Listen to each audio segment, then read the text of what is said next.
Inner Voice, a heartfelt chat with Dr. Foojan. Hello, everyone. Welcome to the Inner Voice Show. I'm Dr. Foojan Zeine. I'm a psychotherapist, author, and the originator of the Awareness Integration Theory. And hello to Sean, our director at the studio. This is a show about what matters most in our life, our mind, thoughts, feelings, actions, relationships, and our fulfillment in this beautiful journey of life. In this show, I will share the tip of the week about how to stop wasting your good time and energy on pointless thoughts and emotions, and how to become efficient in spending your mental and emotional energy. And then I'll share why we use sarcasm and the effects of it on the people who are actually receiving it.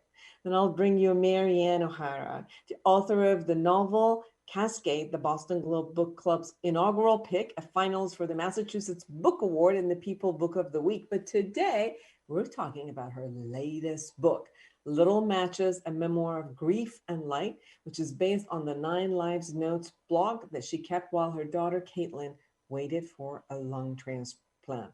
An amazing conversation, heartfelt conversation. So here it is, the tip of the week.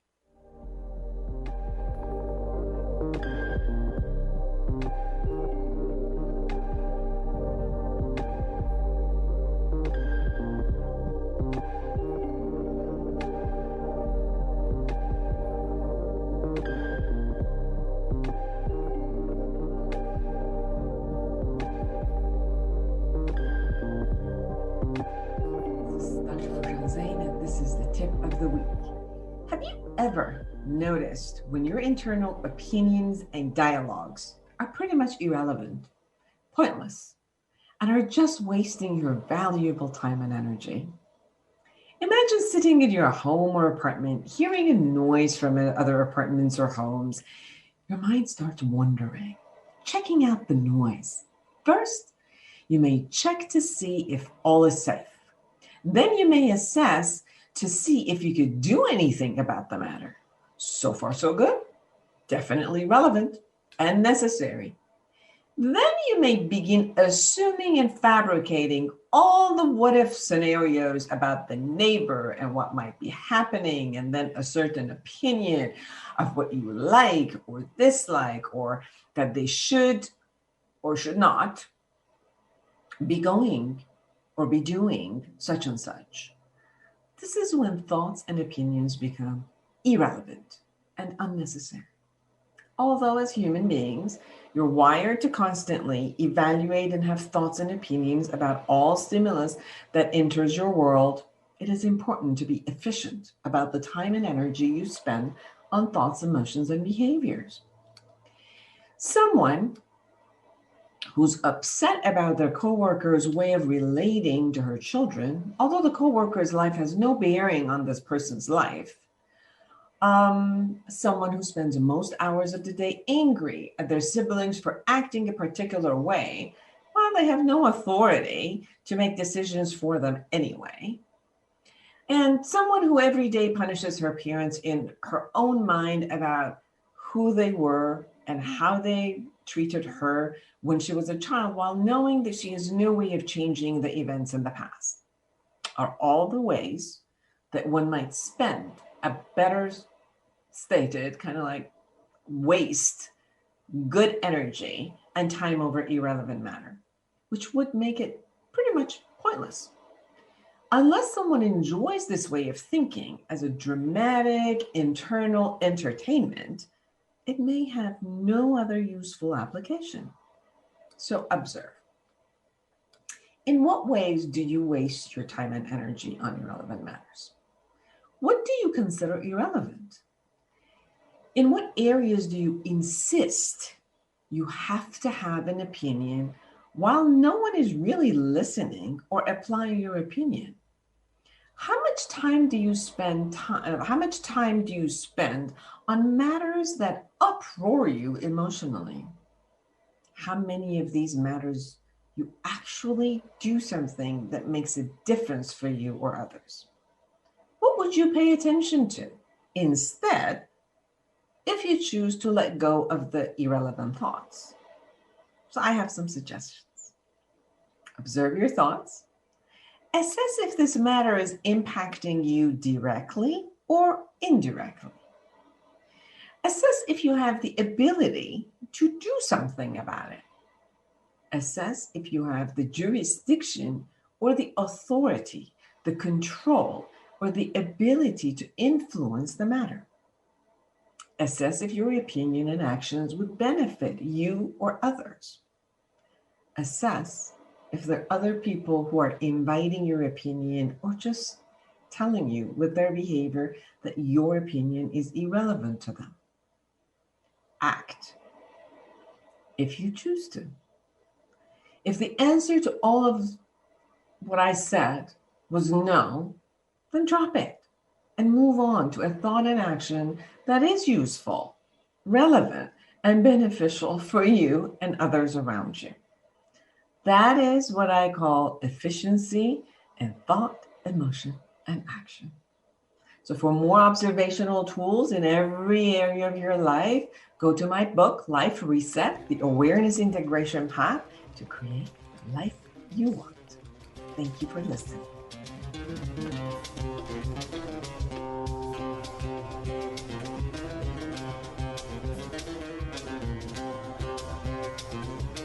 Here's Dr. Foojan Zeine again. In the Ask Me segment, I have been asked to talk about why people use sarcasm when they can actually talk straight. So I guess I'm going to combine it with some research that I found as I was looking at why do people use sarcasm. And I'll share with you at the end of the research what I would also add. So I found this research done by Pickering, Thompson, and Phillick, published in the Metaphor and Symbol, examining the emotional impact of sarcasm using a virtual environment. Irony is used around 8% of conversational turn between friends, making it a common form of non-literal language. Verbal irony describes a situation in which an individual makes a statement that means the opposite of what they say. Sarcastic irony, it is commonly believed to differ from general irony in that the statement or attitude conveyed tends to be one of ridicule, directed toward a specific individual. This can either be through uttering a positive statement to imply something negative, like a sarcastic criticism, or uttering a negative statement to imply something positive, sarcastic compliment. For example, if someone performed poorly in a test, a sarcastic response may be, "Wow, you're so smart," a sarcastic criticism. Or alternatively, if they perform exceptionally well, a sarcastic individual might say, "Wow, you did terribly." It's like a sarcastic compliment. Although ironic criticism is more common than ironic praise, ironic compliments do nonetheless still occur. It is interesting to note that some researchers may argue that sarcastic compliments do not exist as they do easily fit with the definition of sarcasm. However, even though a sarcastic compliment would intend to praise, there may still be an additional element of implied criticism that is not present in a literal compliment, as sarcasm tends to be delivered in a more mocking manner. Since verbal irony and therefore sarcasm often involve stating the opposite of what is meant, the words used are unlikely to resemble the speaker's intended meaning. Consequently, irony and sarcasm can be fairly ambiguous and may result in processing difficulty. For example, resulting in disruption to eye movements during reading of an ironic comment. In addition to potentially resulting in processing difficulty, misinterpretation of a sarcastic comment can result in failed communication. Why then is sarcasm commonly used as opposed to generally more straightforward and comprehensible literal alternative? It seems likely that non-literal comments entails different discourse goals that would not be achieved through the use of literal statements. In order to justify the decision to use non-literal language, such as sarcasm, the additional information gained from the chosen expression of speech must overshadow the possibility for interpretation of the intended meaning.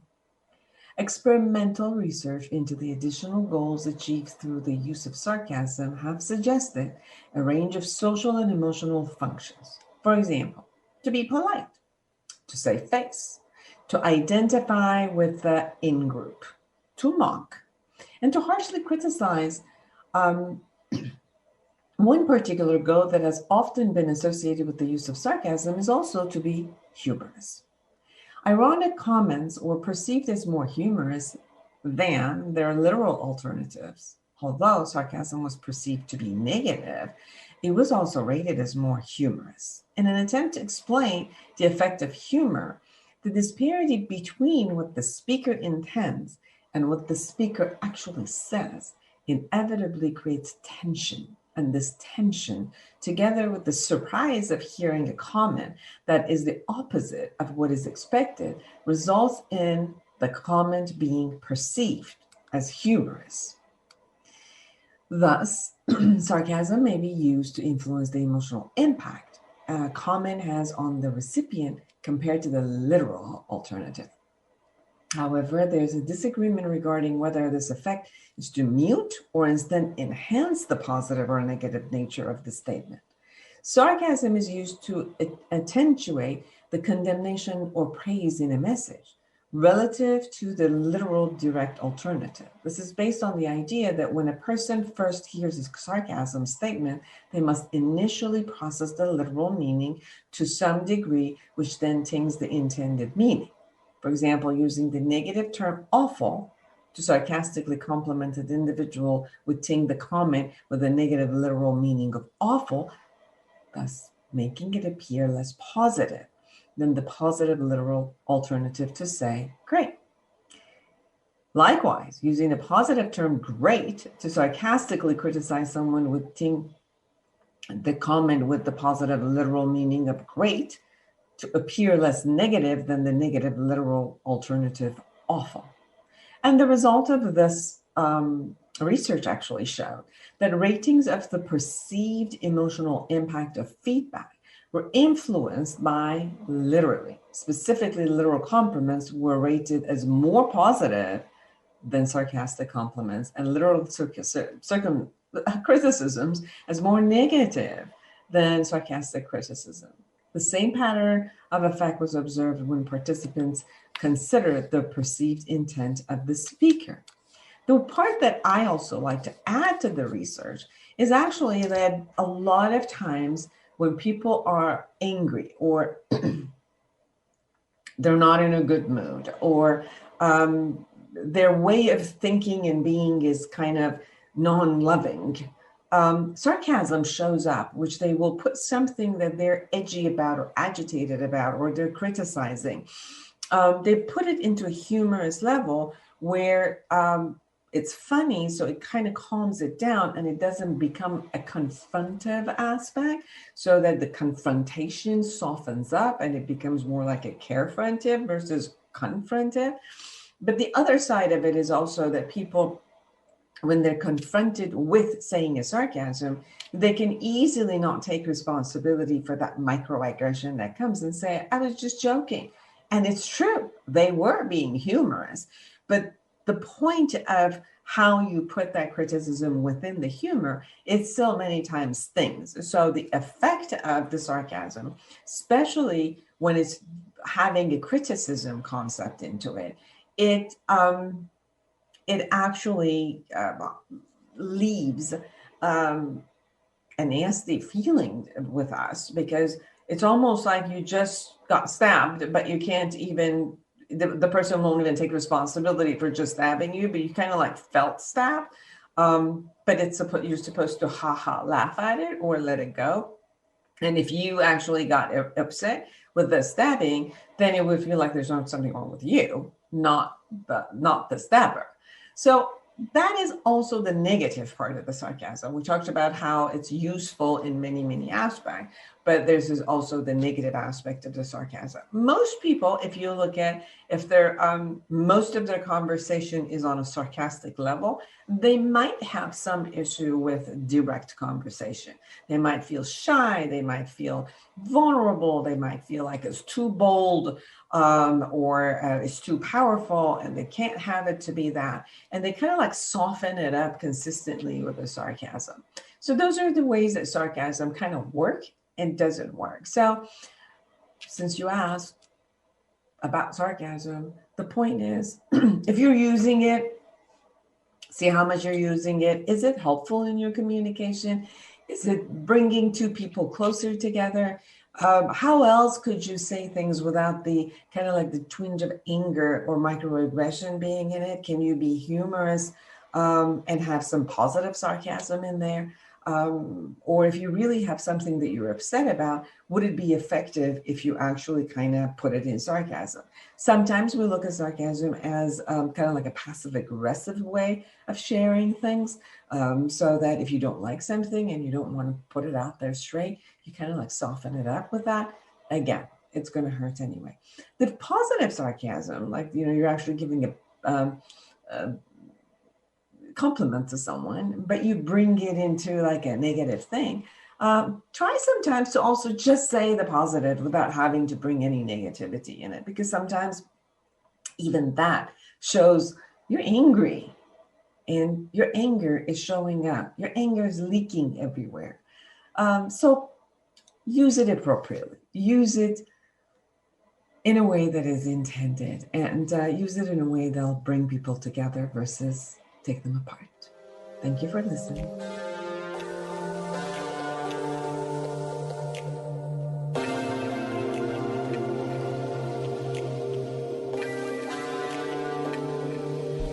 Welcome back, everyone. I'm Dr. Foojan Zeine, and I am excited to have Maryanne O'Hara with me. She's the author of the novel Cascade, the Boston Globe Book Club's inaugural pick, a finalist for the Massachusetts Book Award, and a People Book of the Week. The former associate fiction editor of the Plowshare. She has taught creative writing, something I need, at Emerson College and Clark University. Maryanne is a Reiki master. Yay! I am. I love it. We're going to talk about that a bit. And was recently certified by the University of Vermont's Lerner College of Medicine as an end-of-life doula, so that she might better speak to the state of end-of-life care in our culture. We will be talking about her latest book, Little Matches, which is based on 9 lives notes blog she kept while her daughter, Caitlin, waited for a lung transplant. Welcome to the show. Thank you so much. So happy to be here. So I know that you have gone through a lot, and you share about your experience, about your daughter's experience, but more than anything, the person who is beside someone who's going through their own journey. Mm-hmm. Seems like people who are around that person also go through their own journey, and sometimes there's a survival conversations that happens. There's a purpose conversation that happens, and sometimes guilt conversations that happen, and this transitioning part. It's interesting, Maryanne, because it's some people are very afraid of it. Some people's own mortality shows up. Mm-hmm. Some people go question their purpose in life, and some people become very spiritual. And for each person has its own way of being. And I think that in this book, you have not only shared for yourself, but you bring amazing questions where people can ponder on and look at what's going on. So thank you for doing that. Thank you. And I know that this book must have been very healing for you, and hopefully healing and eye-opening for others. Mm-hmm. So can you first share a little bit about your daughter and the journey that you went through for writing the book? Of course. Caitlin was diagnosed with cystic fibrosis, a genetic lung disease, when she was age 2. So her whole growing up years, we lived with basically chronic uncertainty. But she also was able to live a pretty normal life. Cystic fibrosis is a progressive disease, and it doesn't always destroy lung tissue that quickly. And in her case, it did not. She didn't really start to decline until she was in her 20s. And in her 20s, she really did start to have a really poor lung function. Yet she was living such a normal life. She was fiery, she was spirited, she lived independently, she traveled, she did everything she could until finally it was the straw that broke the camel's back and she needed a lung transplant. And we ended up having to wait 2.5 years, and that's a whole other conversation. But it took its toll. We did always have hope that it would happen and it would work, but it came a little too late for her. And she passed 2 days after the transplant, basically from a brain bleed. So it was horrible. It was devastating. She was my person. We had a really close relationship, and that's pretty common with kids who are sick. And she was also she was an old, wise soul. She was a sage of sorts to her friends and her family. And after she died, I really couldn't do anything except write on the blog that I had kept to keep friends and family abreast of news while we were waiting for transplant. And I sort of used it to grieve out loud and to connect with people, a lot of strangers, and share Caitlin's wisdom, share my stories. A lot of synchronicities started happening, what we would call signs, and I was feeling extremely skeptical of a vulnerable, grieving mother. And yet, when I shared them in a sort of declarative way, this is what's happening, the most unlikely people would come out of the woodwork and share stories too. So that sent me on a big journey, a spiritual journey. So the arc of the book is really, yes, this is what happened, and this is how I survived grief and learned to live with it, because it never goes away. And you wouldn't really want it to. A person that you love that much, you're always going to grieve them. But the book is really about my search for answers to the big life questions and looking inside of science and nature and personal relationships and all of it, and coming to some conclusions in the end that provide comfort for me and apparently are providing comfort for other people too, because I'm getting some wonderful feedback from the book and it makes me very happy.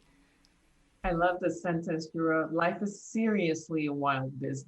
And I love that, yes. For a little while.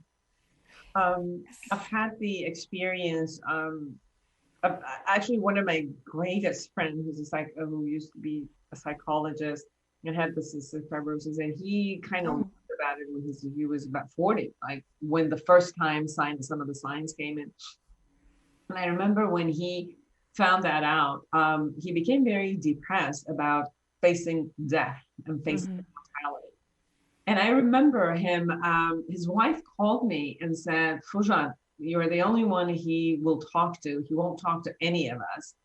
And he's a therapist, so he's not, just as he won't even talk to anybody else, but he will talk to you as a friend.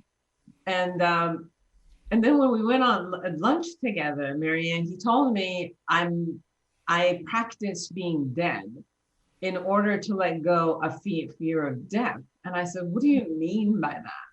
He said, well, I just kind of like lay down and go like this and just imagine what would it be for me as a non-being.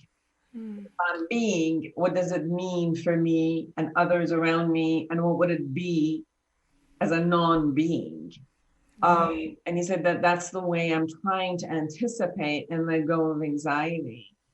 Can you share a little bit on fear of death, and not only the way maybe Caitlin faced it, but the way you also were facing it as losing someone? Oh my goodness, yes. And actually right now, this morning, I've been working all day on a talk that I'm going to be doing with a doctor and the mother of a woman who's had the same story as Caitlin, and her story was published posthumously, her memoir, 3 medical memoirs, and we are going to be we've already got them set up. We'll be doing grand rounds programs at hospitals where we try to change the conversation a little bit, because we have 3 perspectives and 1 purpose, and that's to show how medicine needs memoir. Medicine needs story. Statistics don't change people's hearts, but in the way they act, but story does. And I was just writing this morning about the fact that we over prepare for birth in this country, and we completely under prepare for death, and we just hope for the best. And hope is not a plan. We all know that hope is not a plan, and yet we do it anyway. And here was Caitlin living with end-stage cystic fibrosis for years, for a very long time, because you don't get a transplant until you're pretty sick. And yet no one had ever really sat down. They had prepared us for everything except what will happen if it doesn't work. And when the crises started to unfold, we were just in a panic and throwing everything at insurance companies will pay for anything in the ICU, and doctors aren't social workers, and they'll just do whatever needs to be done if the parents and the family and the loved ones and the patient want it. So we didn't even have the presence of mind at the end, and Caitlin had never really considered what would happen. And looking back, if she had known what had happened to her in that ICU, I think she would have preferred a good death. And there is such a thing as a good death. And that's why I did the end-of-life doula training, because I wanted to be able to do hospice volunteering, first of all. I've always been a volunteer, and I feel like I'm really ready for hospice as soon as COVID lets me do it. And also because I just wanted to speak to that. And I want to speak to young medical students and say, if you guys don't prepare people, who will? And I think that my line is that palliative care should begin with the diagnosis regardless of prognosis. And that means way back in the beginning, when the worst case scenario is so far out or unlikely, and it may never happen, but if you prepare, and this applies to anything, but if you plan for the worst case scenario, it just relieves a lot of anxiety. And it sounds like that's what your friend did, because anxiety is a horrible thing to live with. And dying is probably going to be pretty brief. So you're living with that anxiety that's ruining your quality of life day to day. When just by making a plan and thinking, okay, I know this is what I want, this is what I don't want. I don't want to end up in the ICU. I don't want to die in the ICU with an alarm beeping. I mean, it's just horrible. So I think that planning goes a long way toward relieving anxiety. And I think people need to think about it. The arc of a human life is a thing. We are finite. We are all temporary. And I can understand. I don't want to think about it. I didn't want to think about it with Caitlin. But I'm thinking about it with myself. I can tell you that. Now, you go through something like this and you realize that we are temporary. Yes. I remember working with many, I still do, work with many cancer patients where they obviously, are facing, the ones who are in the fourth stage, that they're facing in their family systems and facing what's there. And I think that there's always this hope that something shows up and then it all goes away. But then, there's a different way of looking at it also, which is, even if it doesn't happen this time, it will sure happen someday. It's right. Not one of those things we can run away from. Unfortunately, no. The illness we could get healed from, but dying we're not going to get away from. So at one point we have to face this, and it's one of the hardest things that people go through. I was talking to an oncologist actually yesterday, and we're talking about palliative care because he's one of the people who got trained for palliative care, and he was saying that only still some states have it and other states don't have it. And in one of the states that they don't have this, he had known a person who their elder mother was constantly asking the son just to, come on, please, please, please just end this for me, because I'm so done with this. And the pressure that was on the son to do this in order to love his mother, he supported her, and then went through all of this guilt about, what did I do? Like you listen and you go through, but then what did I do? And it was part of our conversation, just the same thing you're saying, like, if it's not talked about, if it's not put in a plan, if it's not put in a system that it works for everyone, people do things, then at one point, then they get really, really emotionally traumatized about it.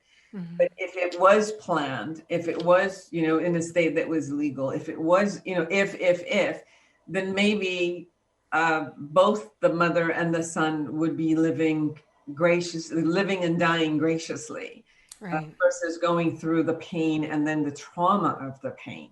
So it is so important for this type of planning. I think people have gotten more used to financial planning about it, but not necessarily an emotional planning about it. Right. The emotional planning, that's key for Can you sure. share a little bit about that?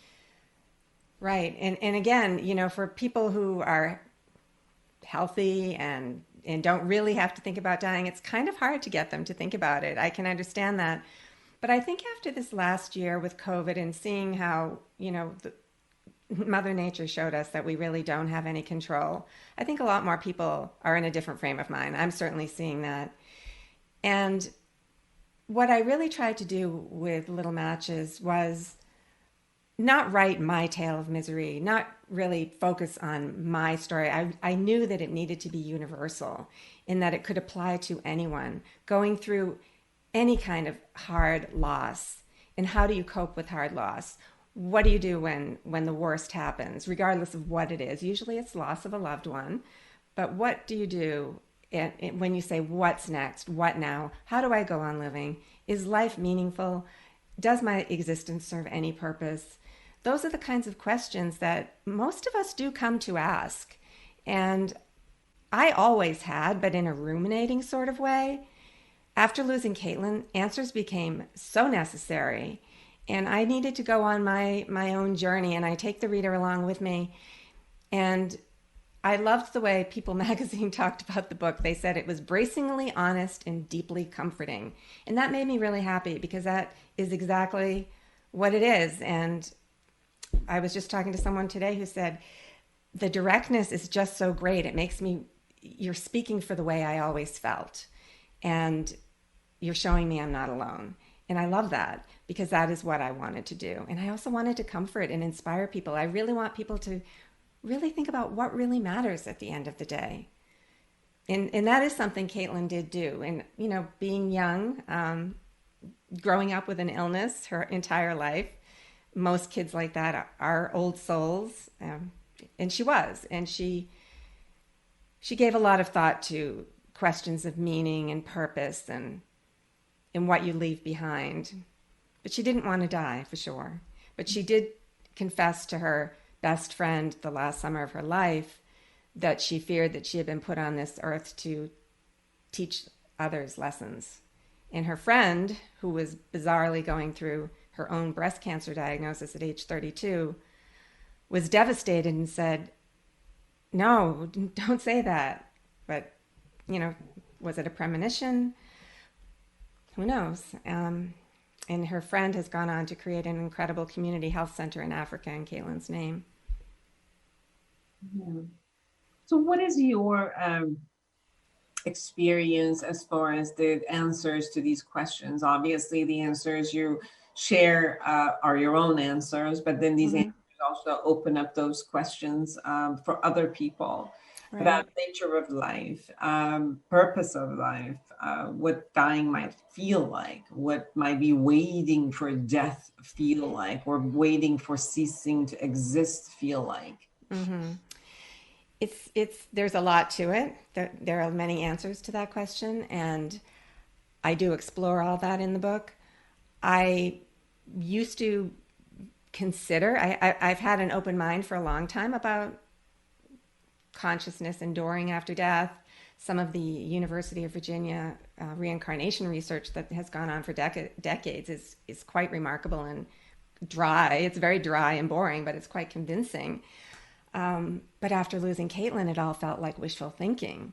So I was even harder on myself when I went off looking for answers. But I really didn't know how I could continue to exist without her. She's my only child.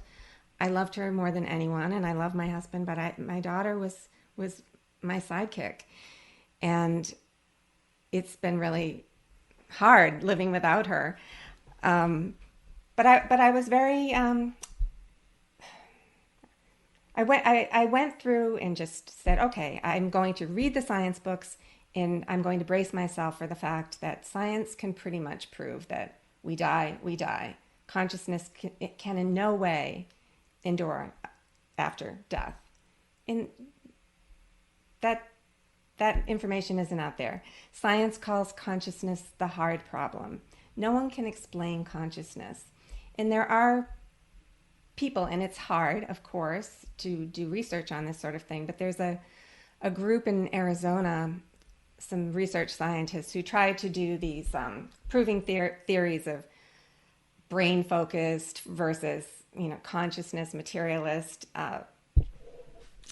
theories of consciousness. I'm not even explaining that very well. They do a better job of explaining it than I do. It's called the Windbridge Research Institute, but I've read some of their information and it's quite interesting.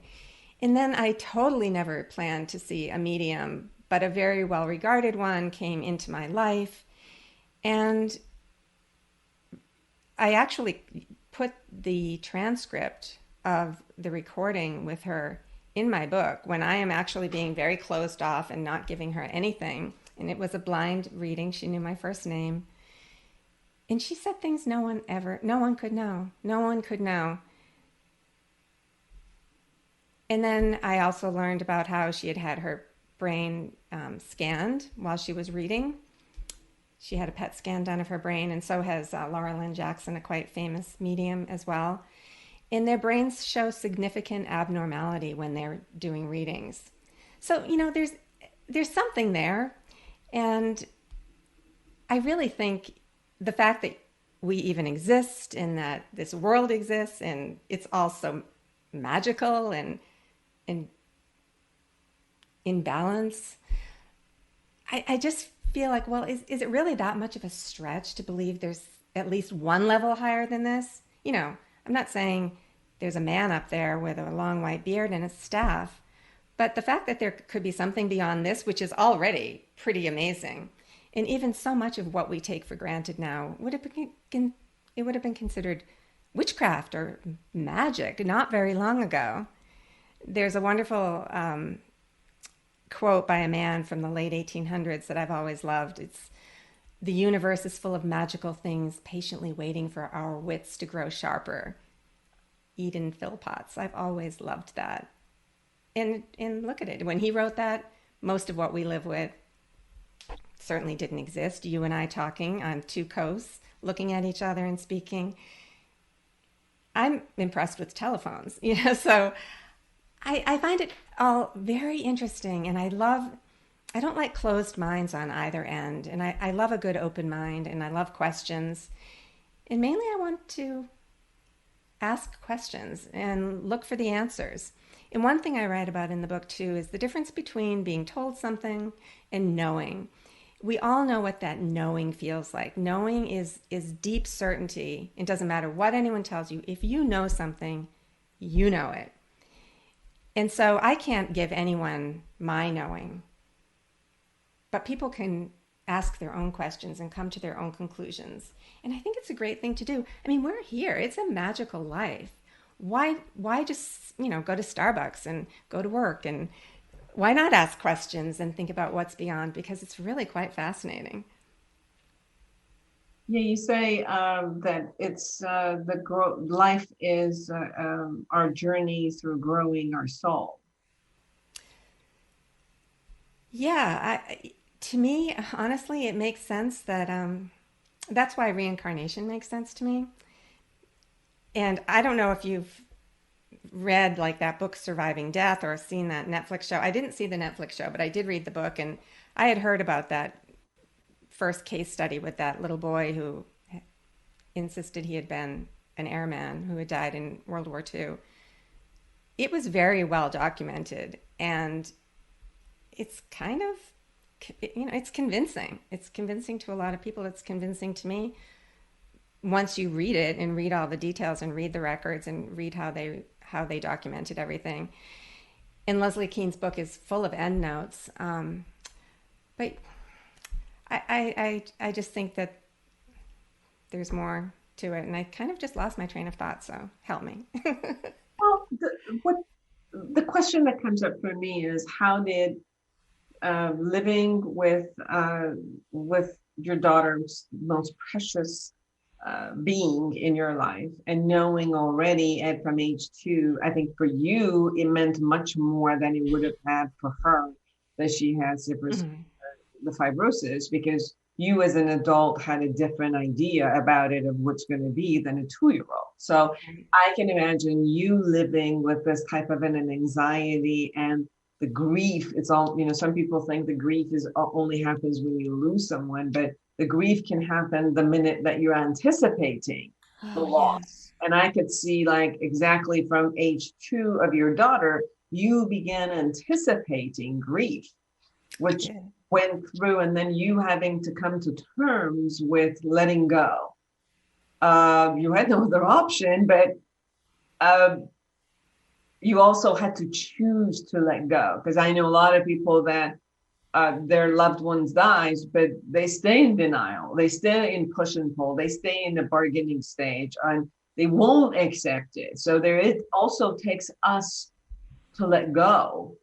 And I can see that even when it comes to our own death, there has to be a space where we let go, like we're willing to let go.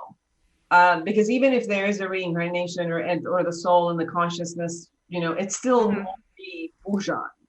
So exactly. I still have to let go of this identity of this life, of who I am. So, whether I will come back as another being, or as just the information in the cellular level that, enters the plants and the animals and, the food of another person, and it's just, whatever. So until science actually proves whatever it is that we're all guessing, one thing's for sure, and I have to let go of this identity and this body. Exactly.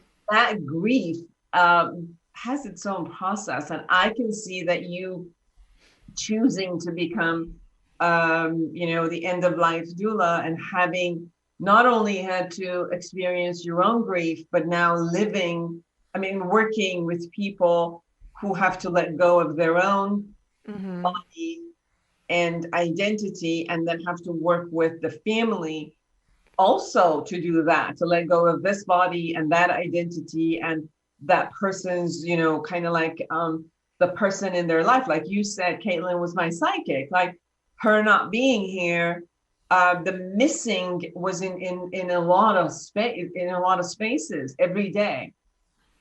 Right. So share with me that process a bit. Well, you reminded me that I lost my train of thought when we were talking about growing the soul. And if our soul is our essence, and it's who we are regardless of whether we have one life or many lives. And so I think that introspection that we can do to really think of, who am I? My identity is this and that and everything else, but who am I really, and what's important to me, and what is my purpose? What brings me contentment and happiness and love? I created this little legacy workshop that I gave 3 times last week, where I sort of frame little matches around the idea of legacy and Caitlin's legacy and everybody else's legacy. And then I lead people through a little workshop on how to conduct a life interview with a loved one or with yourself. And I really recommend that people ask themselves the questions too. And I start it with reflection. And it's like not for answering, but just reflect. Who are you? What is your identity? What else are you? And then going into the questions that can help you sort of think about your life philosophy and your purpose, and can make your day better. I can tell you that Caitlin's friends are remarkable in that she actually was the kind of person who had like 6 different people say Caitlin is my best friend, who are still grieving her terribly, but going on to do really wonderful things in her honor, and saying, I always ask myself, what would Caitlin say? What would Caitlin do? And would Caitlin be proud of me? And what's really important in life? And that's really at the end of the day what I want my book to do, for people to really ask what really matters at the end of the day. Because at the end of your life, I mean, we're told this, and elderly people will say it, and sick people will say it, and Caitlin always said it. One day she got annoyed with me. I write about it in the book, and she didn't say it in a pious way, but I was fretting about something, and she said, "Oh, Mom, don't you realize that the only thing that matters is loving people and being kind?" And it really is true. Like, what else really matters? You know, if we didn't have people in the world, if you suddenly found yourself alone on this planet, would you really even want to live? I think it would be just horrifying. So, yeah, I think that growing the soul, I like to think that, you know, make it a game of let's pretend. Let's pretend it's true that we come into this lifetime with a rough path, and that we've chosen this life and we've chosen to learn lessons. If you look back, you can pretty much figure out what those lessons you needed to learn were. And I think that by taking the glass half full approach is just so healthy for people to look at anything that's been hard and say, well, what did I gain from it? What did I learn from it? How did it make me a better person? Rather than, you know, descend into bitterness or grief. You know, I'll always have grief, but it's not that kind of debilitating grief. And by sharing Caitlin with the world, that just brings me great happiness, and it keeps her soul, her essence alive, regardless of who she was for the last 30 years. Can you tell us a little bit about what does end of life doula does? What is Yeah. and how do you support the person who's leaving and the person and the people who are staying in that process? Yes, what's interesting about an end of life doula is most people have never even heard of them, including my niece, who's a hospice nurse in Maine. She said, I have never heard of one. I figured everyone had heard of a birth doula, but a lot of people haven't heard of birth doulas either. The word doula is Greek for woman who serves, and birth doulas help people prepare for birth. And a death doula does the same thing. I don't actually like the word death doula because although a lot of people call themselves that, death to me just seems like such a finite word. I prefer end of life because we all have to decide what end of human life means for us. However, it's basically providing support in whatever way the family and the client need support from the time of that terminal diagnosis to the time of the passing and beyond. And that can take any form. That can take sitting with the person, just sitting vigil, holding vigil with them, helping them write life stories, legacy stories, helping prepare a funeral, walking the dog, finding information out in the community that can help support the family, Meals on Wheels, etc. Pretty much everything and anything. It's not, even though my certificate came from the medical school, it's not anything medical in the same way that a birth doula isn't actually delivering the baby. So imagine a really empathic, wonderful, caring assistant. Support. Yeah, giving you the support you need. Yeah, it's an amazing emotional support. It really is. And, my niece, too, said, my patients are so scared when they get that diagnosis. They would love to have someone like a doula. So the good thing is it's a very growing field, and it's still very new, but it's growing, and there are directories online so people can look up and hopefully find one. And also BJ Miller, the hospice MD, he's a wonderful person. Watch his TED Talk. I think it's What Really Matters at the End of Life. I think that's what it's called. He, out in San Francisco, has had a really innovative kind of hospice. And now he has a service called Mental Health, which provides like counseling to caregivers and people. So it's a lot of end-of-life support that you can do online from anywhere. So for people who are like stuck somewhere with no real support, at least they can get some of that emotional support. One of the things that I experienced, just wanted to share with you and everyone, was when I have been with friends, family, and clients who are in that space, it seems like many of them also just need permission. Mm-hmm. My uncle, who was not religious at all, like he would be claiming that, he's an atheist. Mm-hmm. I went back to see, my family said he's on his last days and you should come back and see him. So as I went and sat beside him and he looked at me, he said, Foojan, I've never had any religious beliefs. I've never had an other life or, that there's anything beyond that, we're animals and we just die and that's it. It's part of nature.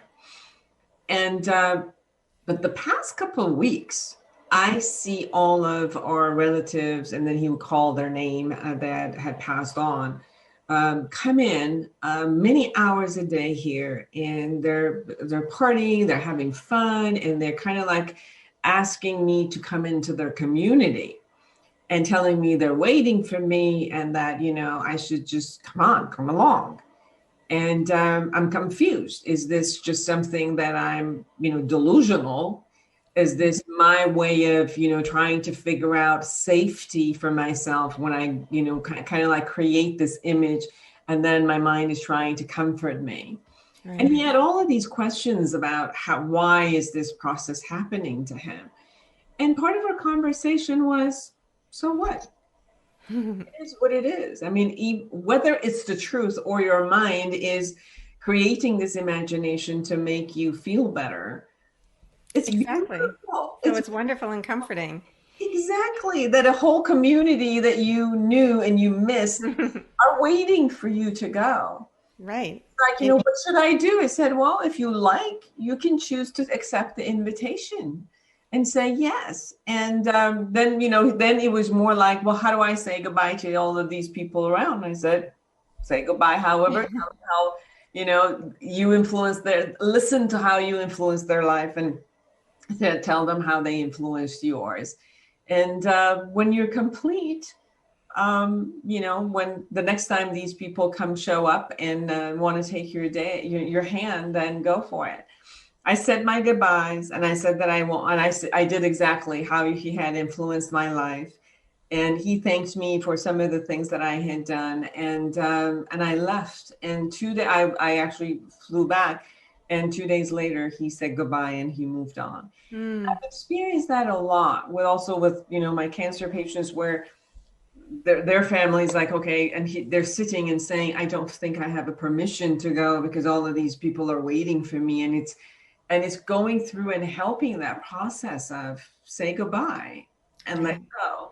And sometimes I've just seen they need permission. They do. And nurses will tell you that. Nurses who are with people at the end of life over and over throughout history, all over the world, will tell you those same stories that you just told. And people look and say, you're going to think I'm crazy, but I see my sister. She's smiling at me. So there's definitely something going on. And like you said, regardless, it's comforting. And I think it is important to let people know. Like my daughter was unconscious at the end. And in the morning of the day we pulled life support, I was saying, please don't go, please don't go, please don't go. And once it was clear that she needed to go, I said, I didn't know how bad it was when I said that. Of course, it's okay to go. And one of the things that medium said to me was, she wants to bring me back to her passing. She's acknowledging you on the left side of her and telling her that it's okay to go. And I thought, well, nobody could make that up. And that was just part of it. So I don't know. I don't have all the answers, but it is very comforting and wonderful and gives you a lot to think about. Yes. And the point is, one way or another, we're all going to go through this. We're definitely going to die one day. We might have to sit through someone we love who they died. And we all have to face death. So I think that your book is a great book, which whomever, wherever of this stage they are, they can definitely ask those questions and come up with their own answer. So in 1 minute, is there anything we haven't touched upon? And Maryanne, oh my goodness, even want people to know?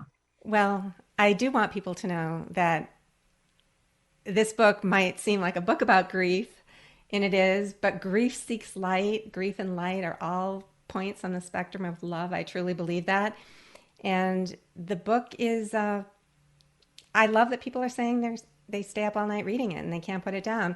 It's not what you might think, and I hope you'll check it out because I'm really proud of it. And I think it's a really good handbook for people to read and to refer to. And there are wonderful characters, my daughter, and a lot of humor and living in life. So I'm really excited that it's out there in the world.